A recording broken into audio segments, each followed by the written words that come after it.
In today's video, I'm going to teach you how to connect PayPal to SamCart. By the end of this walkthrough, you'll have PayPal linked to your SamCart account, so customers can check out with a payment method they know and trust. Before we begin, make sure you can log into SamCart and that you have a PayPal business account ready. PayPal requires a business account for integrations like this, so if you only have a personal account, you'll want to upgrade it first. Start by logging into your SamCart dashboard. Once you're in, head to the Settings area, then open the section labeled Processors. This is where SamCart manages payment connections, and it's the hub you'll use to link gateways like PayPal. You'll see an option to connect a new processor. Click the button to connect a new processor, and you'll be shown a list of available providers. Find PayPal in the list and select it. When you click Connect, SamCart will redirect you over to PayPal to complete the authorization. This redirect is expected and safe. It allows PayPal to verify your account and confirm that you want to grant SamCart permission to process payments on your behalf.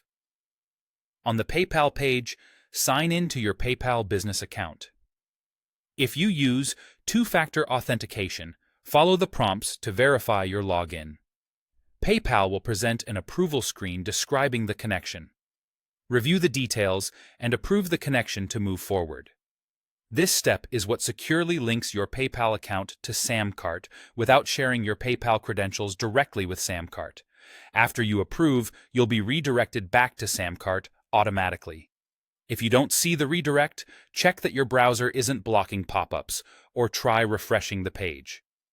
Once you're back in SamCart, you should see PayPal listed under your processors with a connected status. That's your confirmation that everything worked. From here, PayPal is ready to be used at checkout. If you have multiple processors connected, SamCart will allow you to choose which options appear to customers on your checkout pages.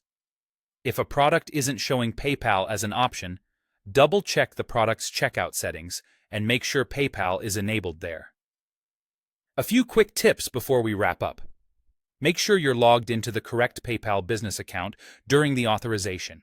And if you share access, ensure your user permissions in PayPal allow you to approve integrations. If anything fails, repeating the connect process usually resolves it. That's it. You logged into SamCart, opened settings and processors, connected a new processor, chose PayPal, approved the connection in PayPal, and came back to see it connected.